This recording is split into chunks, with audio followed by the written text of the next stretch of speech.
I don't know if you wanted to watch any of the press conference from the GOP. We should probably talk a little bit about why they're holding this press conference, because since the last time... Because since we've last met, Joe Biden has switched sides. Yeah. He is now... he has donned a keffiyeh. He is currently camped out on the lawn He's declared a global intifada that's happening. He got a tattoo that said "From the river to the sea." It's a tramp stamp. Yeah, it's amazing. Yeah. No, he's pausing some munitions to Israel. This is what I said in my video about this. Don't give him credit just yet, because if he pauses it for 3 days and then gives it to them, then what's the point? And the reason why I think we have a right to be skeptical, aside from him lying about this issue before repeatedly, is because the State Department was set to release a report, I think on Tuesday or Wednesday, about whether or not Israel is in compliance with international humanitarian law. And that report is really important, because if they find that they're not in compliance, then it's illegal under domestic law to give them weapons.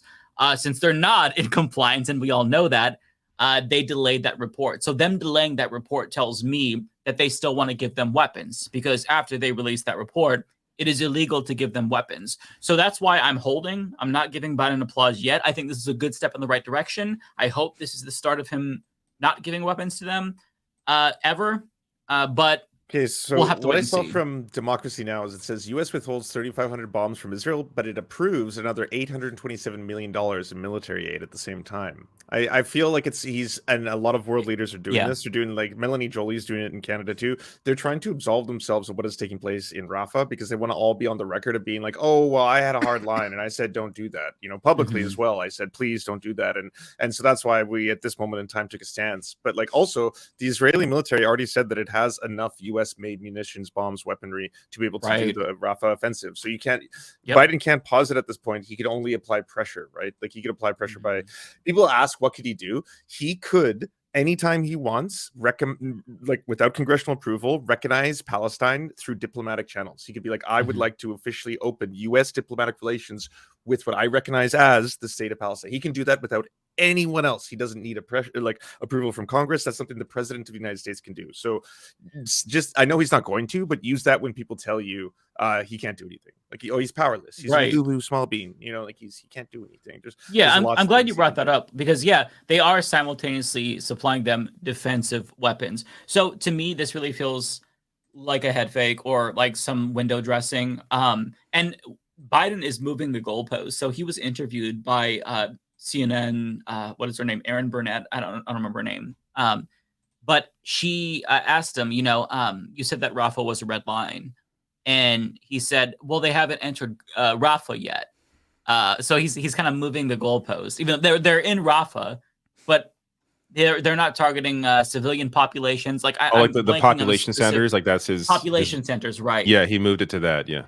Yeah, so he's moving the goalpost, and this feels a little bit disingenuous to me. So, but having said that, though, Republicans and John Fetterman, not really a distinction there these days, are absolutely pissed off, and they're screeching at the top of their lungs. Fetterman is he needs to put on that MAGA hat.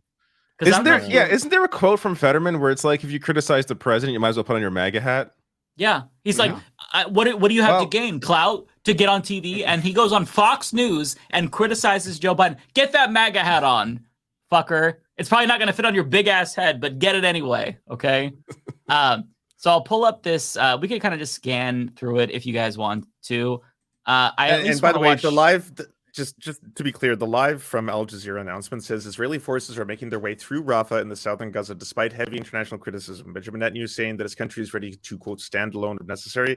Anyone saying that they're not actually moving on, they are. They're like, that's what's happening right now. You've already seen the footage of the tanks crossing over the border, running over the Gaza sign. Like, they're doing it. It's happening. They're like, the worst possible thing that everyone said should not happen is taking place, and it's not being stopped.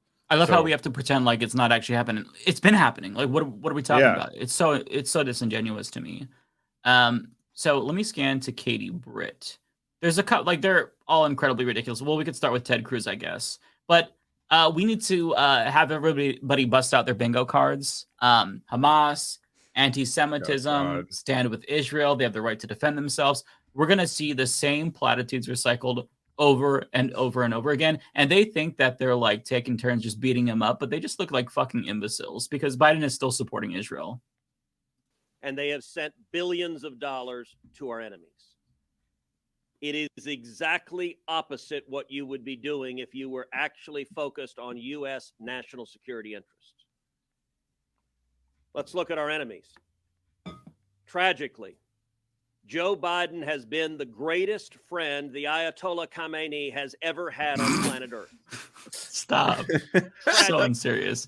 Joe Biden has been the greatest. That's why he got back in the Iran deal immediately after becoming president, right? Oh, wait, he didn't do that. Friend to Hamas and Hezbollah that there is on planet Earth. Now, I say this without hyperbole. Zero hyperbole. What are the facts? I like your Ted Cruz voice. Under the Biden presidency, this administration has flowed more than $100 billion into Iran.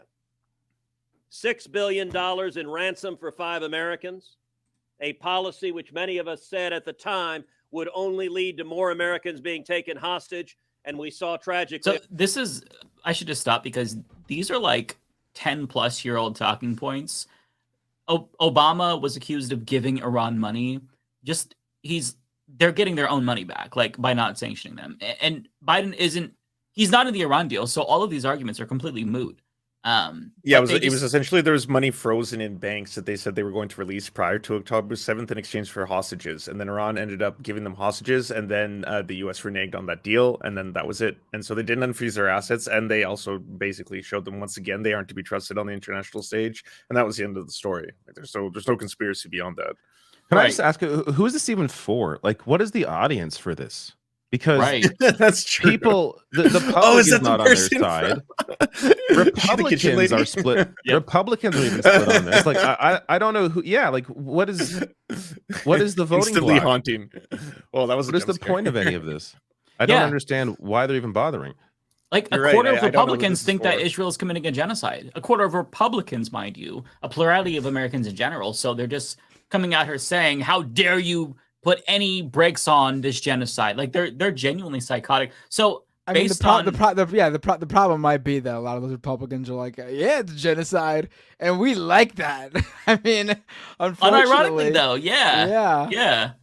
Well, so she's gonna play the greatest hits. The way I've seen the question asked though is like, do you support what is going on? And typically, people in the overwhelming majority are saying no, they don't support the ongoing support of the Israeli government and what they're doing. Right. So again, who is this for? I don't know. It's for the leftist mafia to watch and react to. That's basically. Listening. Is this a scary lady? This is. Oh, it's very soft. I'm sorry. I have it. It is soft, yeah. Administration continues to miss. I can't help but think they also continue to miss the opportunity. She's doing the acting again. It's the exact same voice. Talk about what's happening on our college campuses. I can't believe about the lack of enforcement of Title VI. This administration is refusing to protect our Jewish brothers and sisters as they want to go to college. I know the motif they're going for, scared and concerned mom kind of thing, but it just comes across as like end of days Christian nationalists, like fire and brimstone style stuff. Yeah, it just comes off as like she's possessed. Like, yeah, we're all gonna die. It's like, I can't believe what is going on. Oh my God, this is so disturbing what Joe Biden is doing. Yeah. Like, Jesus Christ. It makes you so uncomfortable. Race, denigrating someone upon race, blocking someone from a classroom wasn't okay in the 1960s. Do you hear me? And it is not okay today. What are you talking about? What is she talking about? That? She's talking about that one kid. She's reversing the situation. How about the protests in the 60s that were taking over buildings? How about those against the Vietnam War and for civil rights? Like, how about those protests? Like, what? Like, what? I am so this confused. Is just the way they like try to maneuver history and like massage it to make their point where it makes no fucking sense is amazing. Just so amazing. Yeah, they've all gotten so much mileage out of that one video of that kid who's like, man, they won't let me get to my class. Turns out that dude is like an agitator.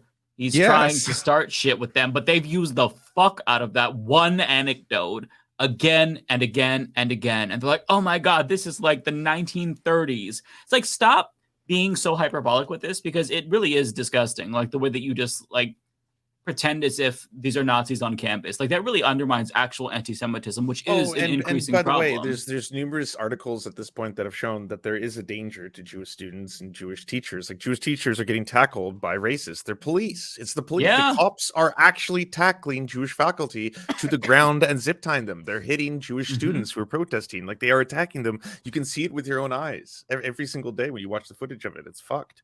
John Stewart actually talked about it, which was awesome. Like they tackled a Jewish. Oh, John Oliver. Yeah, excuse me. That's the one I was talking about. Different John, not Azerbaijan, but John Oliver.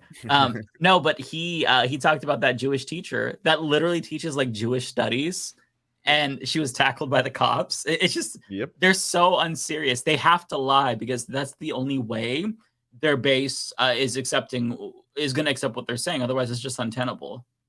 She was once the head of the Jewish faculty department, and she's the one who got tackled to the ground that you saw the police doing that, and then zip tied, like right after. Wow. Well, she shouldn't have been anti-Semitic. I'm sure that's why. True. Yep. True. What else they're failing to learn from? I mean, yesterday we celebrated 79 years since VE Day, the victory there in Europe, liberating Europe from Nazi terror.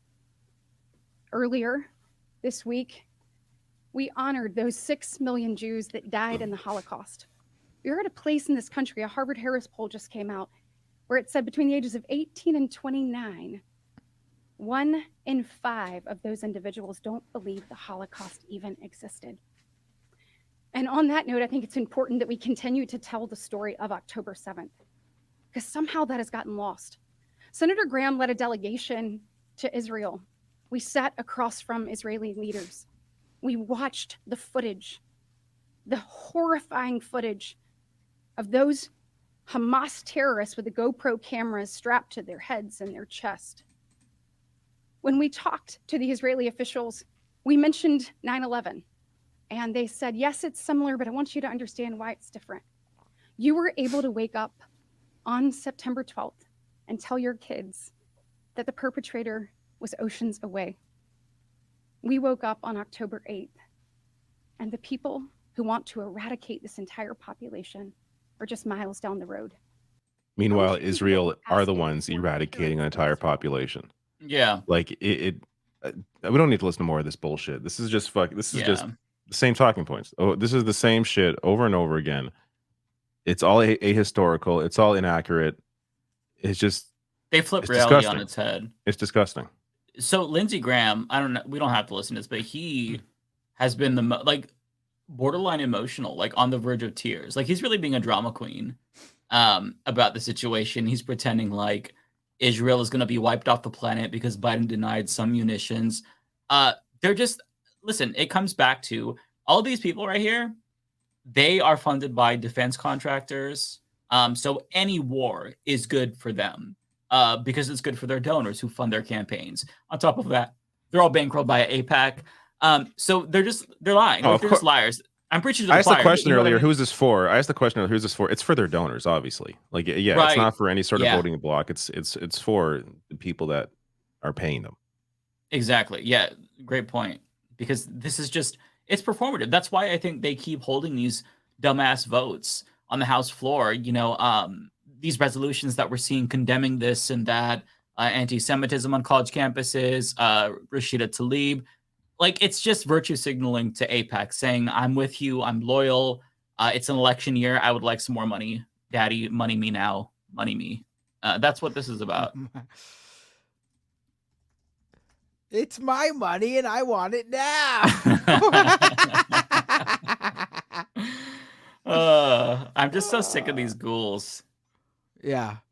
No, it is exhausting to watch these guys, especially these guys on the right who were like literally either looking the other way or openly supporting the fascist far right, the anti-Semites in the far right, the Groypers, the Pepes, the merchant. What is the merchant called again? The fucking that shitty meme, the anti-Semitic meme, all that shit. These guys are all into that.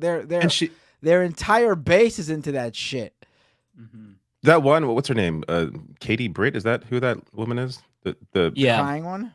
Yeah, Katie so Britt, she mentioned how 1 in 5 people don't believe the Holocaust, actually happened. I would like to know who those people are voting for and who they're supporting because they're Republicans. Mm-hmm. It's like, how could you? Why are you pitting that on people fighting for human rights? Are you fucking stupid? Well, you are fucking stupid, but you're also disingenuous. It's so gross.